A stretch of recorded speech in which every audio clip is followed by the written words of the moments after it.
Hi, it's Tim Grant. And Nicci McLeod from the Writing Wrongs podcast. This is the series finale, which is where we'll be answering some of the questions that you've been sending in over the course of series 2. We've got a good selection of questions on a range of topics, and we'll do our best to tackle these and have some discussion around the issues they throw up. As ever, listeners may find some topics distressing. We'll be jumping back to all kinds of topics from throughout the series, but we hope you enjoy the show. Writing Wrongs, an original podcast series from the Aston Institute for Forensic Linguistics, Season 2, Episode 8, Questions and Answers. Hello, and welcome to Writing Wrongs, the podcast from AIFL, the Aston Institute for Forensic Linguistics at Aston University. We're all about improving the delivery of justice through the analysis of language. I'm Professor Tim Grant. And I'm Dr. Nicci McLeod, Deputy Director of AIFL. So, Tim, what types of questions have people been sending in? We've had lots of different sorts of questions. We've had some quite general questions about forensic linguistics, and we've had some case-specific questions. And also, our wrong ones, our loyal listeners will remember we had our live show back in October at the Steelhouse Lane lockup. And we had some extra questions and answers left over from that. So we'll be able to hear the recordings of those as well in the course of this show.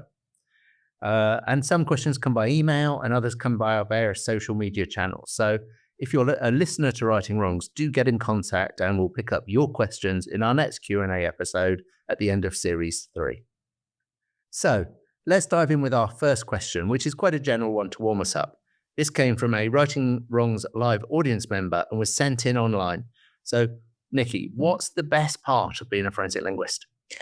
Okay, well, I think I'll start with our usual sort of slogan or mission statement or whatever you want to call it, which is that we are dedicated to improving the delivery of justice through the analysis of language. And so it can feel very rewarding. And even though quite often we're just kind of, doing a small part of that, and our part might seem kind of insignificant, but nevertheless, it feels good to contribute to that mission. Being cross-examined is not the best bit of being a forensic linguist. And actually, the whole court experience can be quite frustrating, sort of all the waiting around and so on.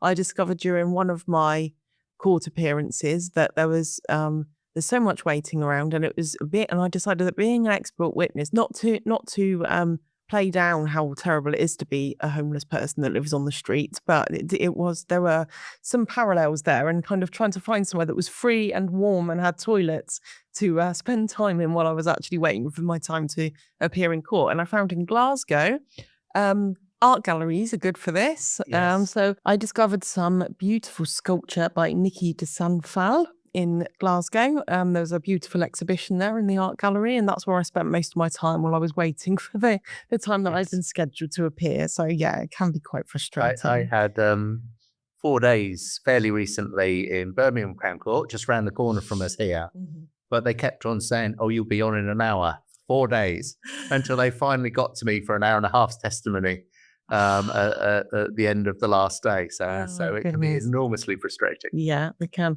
And I think I'd like to refer back to Jan Svartvik. So listeners will remember Season 1, Episode 1, where we talked about the Timothy Evans case. And Jan Svartvik said in his sort of prologue to his analysis, he said that doing that work, it has provided the linguist one of those rare opportunities of making a contribution that might be directly useful to society.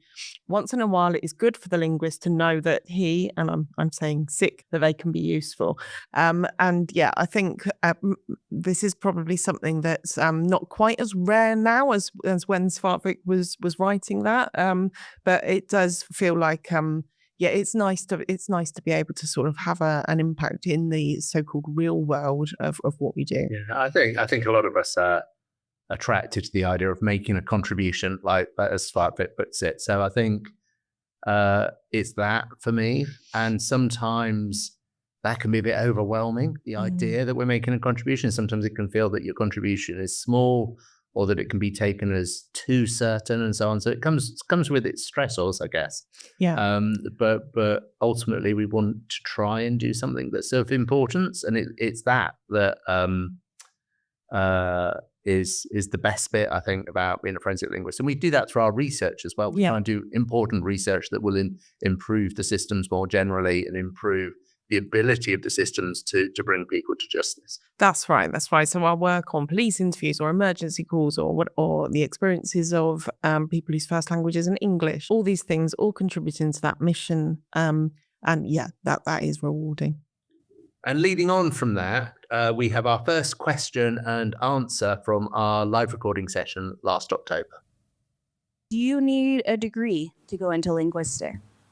Jim Fitzgerald is an American ex-FBI agent who gave forensic linguistics in the US a big boost, such that there's a Netflix mini-series purporting to be about his big case, which is the Unabomber investigation. Started as a psychologist, but was then given this manifesto text to analyze and got more and more interested in language analysis as a method for sort of criminal investigation. And so he was not a linguist at the start. He subsequently got master's degrees in linguistics from Georgetown University. So this is it confession time where I say I don't have a degree in linguistics?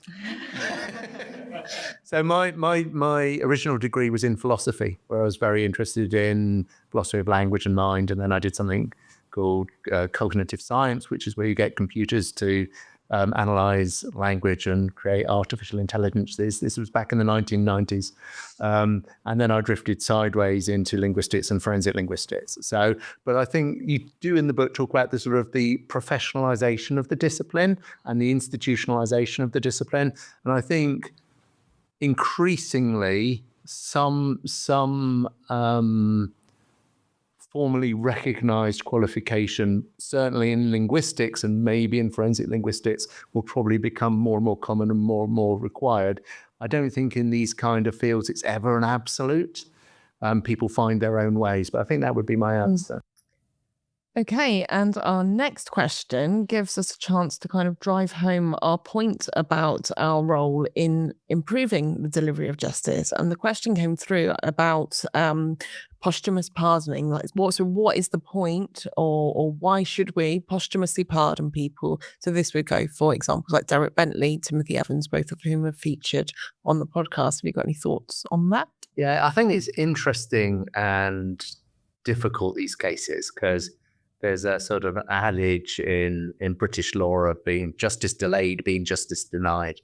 And so there's a very real sense in which Derek Bentley and Timothy Evans are victims of British justice, as it says on Derek Bentley's grave, and that they did not get justice from the system. That's real. So and obviously one of the problems with the death penalty is then there's no route to undo that injustice.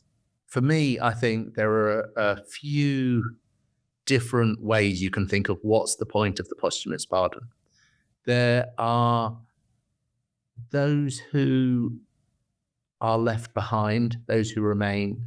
Obviously, we focus quite a lot on Iris Bentley's role in the campaigns. Just Derek's sister. Derek's sister in the campaigns to get his conviction overturned, and before Iris, it was her and her father large in that campaign, but the whole wider extended family. When we were talking about the Timothy Evans case, we talked about different sorts of injustice, so that Beryl Evans never had anyone convicted of her murder. So there was an injustice there. And the posthumous pardon doesn't directly put that right, but it indicates it sort of is a signifier that there are unresolved cases here and other sorts of injustice. And so there's this sort of range of victims. When we discussed the Evans case, we talked about a little bit the distinction between pardoning and quashing a verdict, and the fact that the Criminal Cases Review Commission decided it wasn't in the public interest to send it back to the Court of Appeal, which would have quashed the verdict against Timothy Evans. He was only pardoned, which sort of leaves it in the air. You might have done this, but you shouldn't have been hanged. But the historical record kind of pretty much still shows him as being guilty for that. It kind of does and kind of doesn't. It's a fuzzy grey area in the middle. So what's the point of these posthumous actions to put things right? I think ultimately it is for those other victims, but also it's to hold the state to account so that we don't keep on doing this. Yeah.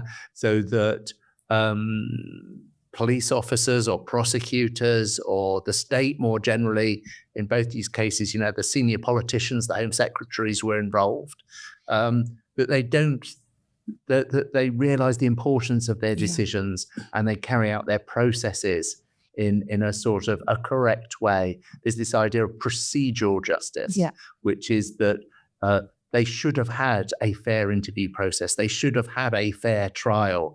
And then they should have had a verdict that could have been appealed. And if you've killed someone, you can't appeal the verdict very easily afterwards. No. So for me, one of the ongoing points of looking at these cases and working on these cases to overturn verdicts where someone's been hanged or executed in some way is that it brings the attention on that procedural justice and makes the system better in an ongoing way and for the future. And that's relevant today as it was back in the 1960s. Yeah, definitely. So for posthumous pardoning, it's about that kind of accountability, how making the state sort of account for its actions and so on. And I guess in the Bentley case, where he was actually had his conviction quashed, which sadly didn't happen for Tim Evans, I guess that's about the historical record being accurate. Essentially, that was not a safe conviction to have happened, so it shouldn't have happened, and now the historical record reflects that. So and I think all of these are a diminished kind of justice, but they are a kind of justice. For those who are falsely accused. Yeah, and I'm sure it would have been a moment of sad celebration for those that were still campaigning for those cases when those things happened. Yeah, I think I agree with that. I think that's right. It's really difficult to think of those families and those victims, but hopefully there's some solace in it for them. So, moving on from those historical miscarriages of justice right up to the present day, we have another question and answer from the live show. Hi, I'm Helen. I work in communications. We are starting to see people writing in inverted commas, press releases for us, but we can already tell when they've been AI generated. We can see certain features like a lot of superlatives, like a lot of M dashes. They really like adding lines in the middle and bullet points, and that's not a linguistic analysis as such. That's just from me. So I noticed you talked about sort of trying to distinguish between AI and human written texts. Do you think AI will get more sophisticated in not doing all these really identifiable things? And also, do you think there will ever be a point where you could introduce a corpus, for example, into AI and say, write something in this style and have it, how would you identify that? Yeah, the consensus is generally that yes, it's getting harder all the time to do that. As the tools get more sophisticated. There is already work at University of Birmingham going on for authorship analysis, where they are building large language models based on individuals' language styles. So can you pump an LLM full of one individual's emails, for example, and then get it to produce an email in that person's style? And they're finding some quite good results with that. So yeah, that's if not on the horizon, already happening. So in some recent episodes, we looked at the use of linguistics in providing evidence of meaning in cases involving slang and of urban British English. And our next question arises from a discussion I had with someone on social media who we in those episodes discussed the Art Not Evidence campaign, which looks at the use of drill music evidence or any music evidence, but in this case drill, as sort of evidence of joint enterprise.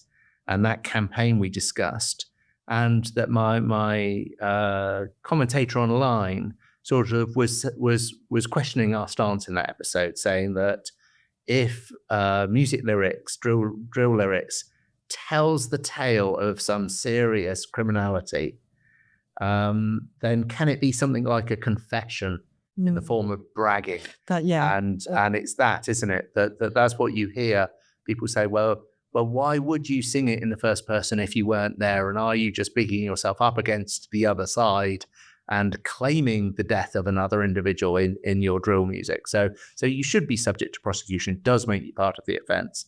So, Nicci, I know you've got a strong interest in this. What's your take? I do, yeah. I mean, just sort of looking at what the commentator sort of said, that they kind of talk about how, yes, there is this kind of generic expectation of that type of music, but also there's also a much darker and more literal side of criminals kind of recounting lived experiences. And something else that the commentator says is that if there's evidence pointing towards if there's already evidence that an account is actually an accurate one of a crime by someone who actually was there, then you, of course, you can include the lyrics. But the point is, if that evidence is there, then why do you need to use the lyrics? If the evidence if there's other evidence, then use that other evidence. In the other direction as well, it's if the only thing you've got is the drill lyrics and there's no evidence that the person was otherwise involved at the scene, is that good evidence? And I would say no. It's like a poem. It's an artist production. Yeah. But this interlocutor definitely disagreed with that. Yes. I think those drill lyrics might be the start of the police asking some questions of that person. Yeah, of course. And investigating further whether they had anything to do with it. But that doesn't mean that they were guilty of anything by writing that song or performing that song. They may well be right that that sometimes these lyrics do fall into that category of being kind of accurate descriptions of something that happened that person was there for and so on. But it's impossible to tell the difference between situations where that's the case and situations where this is just somebody kind of, like you say, bigging themselves up because this is what's kind of expected of that genre. I actually took the question to the expert in this field. So Professor Ethna Quinn from the University of Manchester, who led the Art Not Evidence project.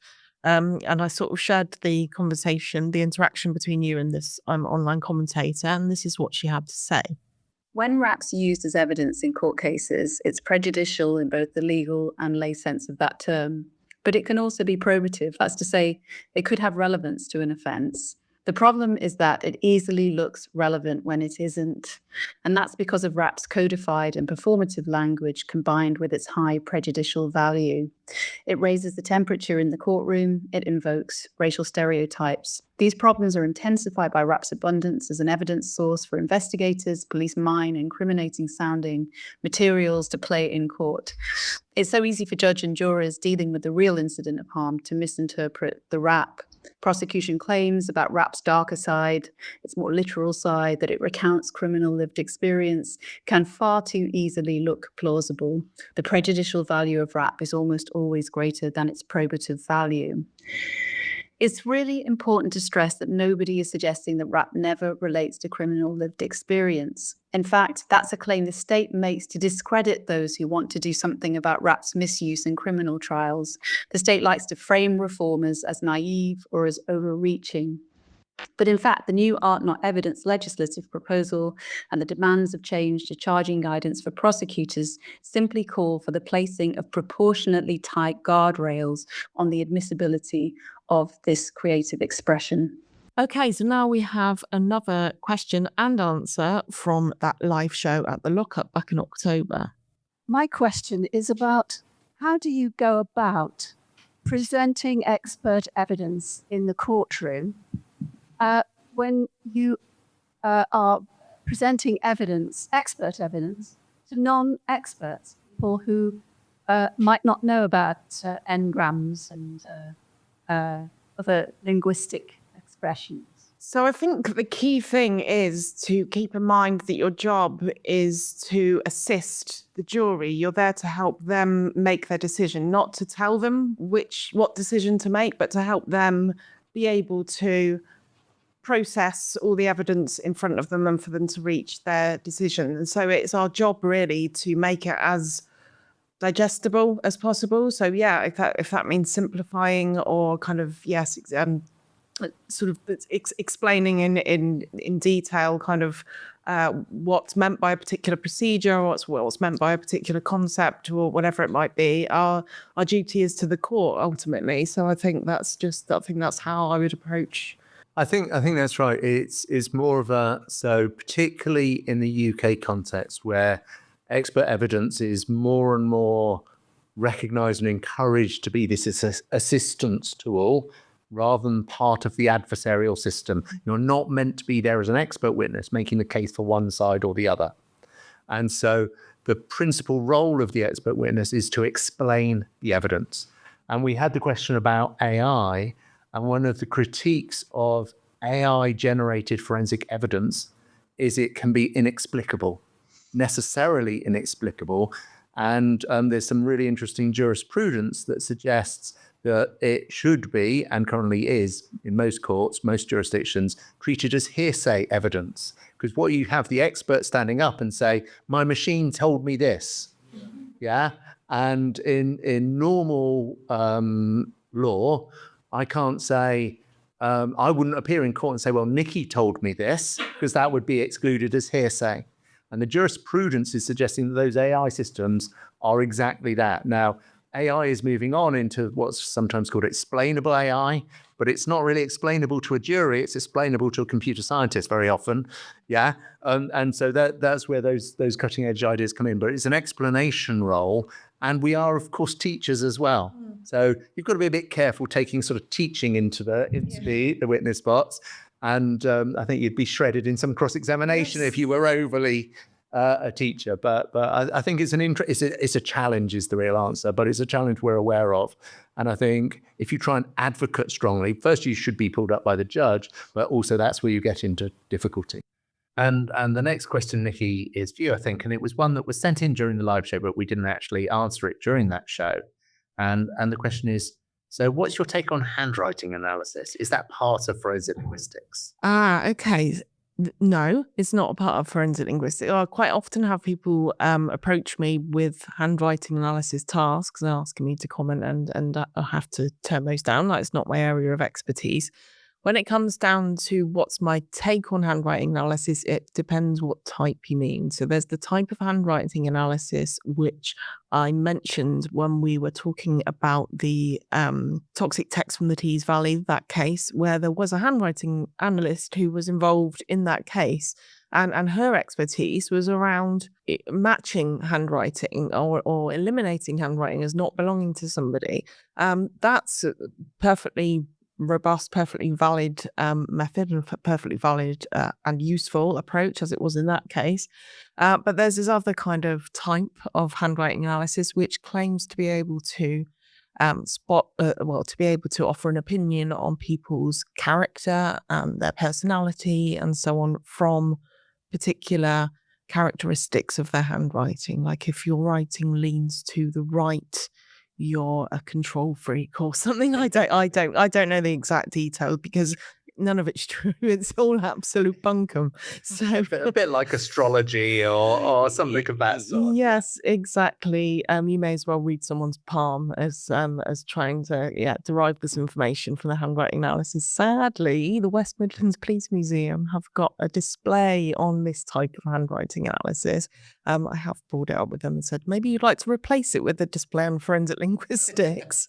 We'll have to see whether that hits. So we love the West Midlands. We do. We love them. We love them. Yes. But yes, it is something that, and I think they're redoing that area. When we were there last, they said they were redoing that area. So maybe that's our opportunity for us to offer some replacements, some update on that. And hopefully that display will go into the skip. Yes, hopefully. Yeah. Okay, let's go to another question and answer from the live recording. So a question online comes from a Sarah who asks about, so when you're looking at cases where there's some kind of fabrication of correspondence or evidence, do you ever look into why or how they make these kind of mistakes that you look at to try to figure out who wrote something in like authorship analysis? So this is what I got from the question, but if someone wants to waive if I'm understanding it wrong, is how errors in language, so spelling errors, I guess, or punctuation errors in language might help in an authorship analysis case. So, and again, we may dive deeper into these cases in future podcasts, but I did a Sorry, all our cases are pretty tragic. I was going to say, I did a tragic case with Jack Grieve, who we've spoken about. He was a guest on our podcast in the last episode, and we've spoken about his work here today, which was a newlywed couple who were meant to be on a round-the-world trip. And the family got suspicious that the emails she was sending home weren't from her. And it's the name of the couple were Jamie and Debbie Starbuck. And so Jack did the primary analysis, and I was sort of more of a case manager role in the case. And one of the things Jack noticed was the use of the semicolon differed between the two. Now, everyone knows how to use a semicolon properly, right? Yeah, it's one of those terrifying things that might come up in an English test or something like that. And what was really interesting is in the known texts from Debbie Starbuck, she used a lot of semicolons, and she used them in a really idiosyncratic way that wouldn't have pleased her English teacher. Yeah. And Jamie Starbuck used few semicolons, but in what the English teacher would say was the correct fashion. When the police started writing to Debbie and Jamie's email address when they were abroad, saying, your family are worried about you, I'm a police officer, I'm looking into, are you all right? The emails received back from Debbie Starbuck's email address suddenly started containing lots of semicolons, yeah, and they were used in grammatically correct places. Yeah. So the idea we had, and it's a hypothesis, it's not something that could be proven. The idea we had is Jamie looked through those old emails. It was salient. It was noticeable that that Debbie was using lots of semicolons. So when he was writing as her, yeah, he was introducing lots of semicolons, but he was doing it as Jamie, not as Debbie. So that's a really nice, neat example of how a language error can help in an authorship analysis. And in fact, it was later proved that he had killed her before they left the UK and went on their apparent round-the-world trip. This next one was sent in by John during the live show. And this is a question about literature. The question is, do you read all literature that you come across as an academic forensic linguist? Or can you easily switch off when reading your Jilly Cooper novel in the evening? What do you think, Tim? What do you think when you're reading your Jilly Cooper? I have read and enjoyed quite a lot of Jilly Cooper novels, I have to say, back in the day when those, they were referred to, I think, as bonkbusters. Okay, right. There's a recent Netflix miniseries, which I've not seen, although my wife has. And I do read literature. So I equally enjoy reading trash and more literary fiction. I don't know whether our colleagues in the English group will agree with that distinction at all. But I like both ends of literature. Let's put it like that. So the question, though, is, do I read in the same way as I do when I'm doing a text analysis, a case? And the answer, I think, has to be no. Mm-hmm. So when I'm doing a case analysis, first of all, I believe that it is essential to really slowly and carefully familiarize yourself with all the text in the case. You read it sometimes you read it like you're a 5-year-old running your finger along word by word, making sure you're not skim reading, making sure that you're not reading for sense. In the sort of psycholinguistics of reading, we know we very rarely read individual characters, letters. We read whole words, and sometimes we read word groups as single units and so on. And this is what our brain wants to take in. Yeah. So you will miss those misspellings. You'll miss those misselections of words unless you really slow yourself down and make yourself slowly. And repeat the process. And repeatedly too. And that can be challenging in a case where there's lots and lots of text, but if it's short messages of some sort, then you cannot replace that process of reading. And even if you're doing a largely computational analysis, you still have to thoroughly familiarize yourself with those texts. So that I don't do when reading my Jilly Cooper. I have to say, in my book group, we're currently reading Gone with the Wind, which is quite an experience. Really? Yeah. Okay. First page is full of misogynistic racism and other stuff, but it's, as a historical piece, it's quite a fun read in some ways. So reading a novel for me is often reading for well-being and an escape. I guess where the two cross over is I cannot stand poor writing in a literary domain. Okay. And I do sometimes hit a writer's like verbal tics, and then they'll do it again, and then they'll do it again, and it pulls me out of that enjoyment of reading for pleasure. Oh, and you start to analyze. I start to analyze. Yeah. So I do think that our work can be heavy and can be dark, and whether it's sort of reading or film or something else, you do need to find ways to get your head out of that stuff, and it's valuable as well.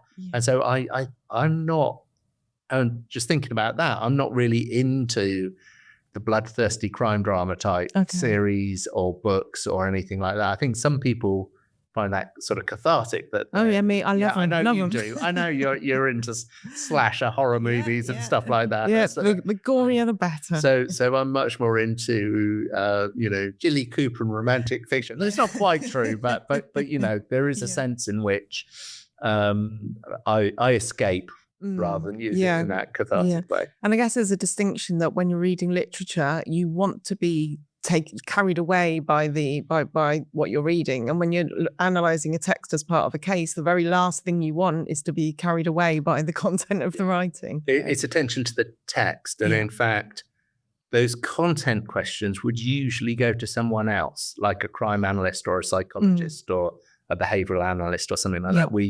We don't usually comment on the things that are more about the content and less about the style of a communication that we're reading, I think, as forensic linguists. Yeah. So this is another question from the live show, and I can't think why we didn't get to it, Nicci. So I think this requires a bit of explanation from you before we get to the question. But the question was about your fantastic shoes and earrings that you're wearing at the live show. Okay. and our Robin wants to know, where can they source them? Where did you get them from? But first, I think you better describe. Yes, I will. Yeah. So the shoes were a pair of flat black pumps that were covered in yellow crime scene tape. Not real tape, like the design was a print of yellow crime scene do not cross tape. Those were from Hot Chocolate Designs, which I believe is a Canadian company. I've got to say they weren't particularly comfortable. I'm not completely giving them my support. Fit in a fashion then, just for the look. It was very painful walking around in those actually. So keep that in mind. I'm not endorsing them at all, but if you're willing to suffer for your amazing shoes, then Hot Chocolate Designs. And the earrings were a pair of they weren't quite daggers, they were sort of more like kitchen knives with blood on them, and there's a matching hair clip as well actually.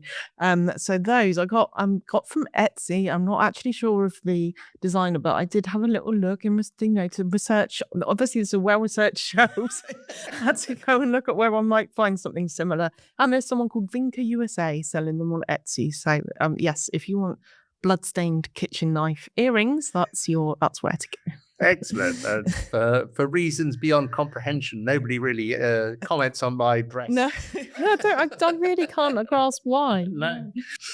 If you've got a question, remember you can get in touch with the show via email, writingwrongs@aston.ac.uk, or through our various social media, where you'll find Nicci or I individually, or the Aston Institute for Forensic Linguistics on Twitter and Instagram and LinkedIn and so on. That brings us to the end of season 2, but we are going to do a special postscript for you, Wrong'uns, next month. So we are going to be joined by Robbie Love, who's the host of Corpus Cast, which is one of the other great podcasts coming out of the Department of Communication and Culture at Aston University. So we will be doing a little crossover with Robbie next month, so do tune in for that.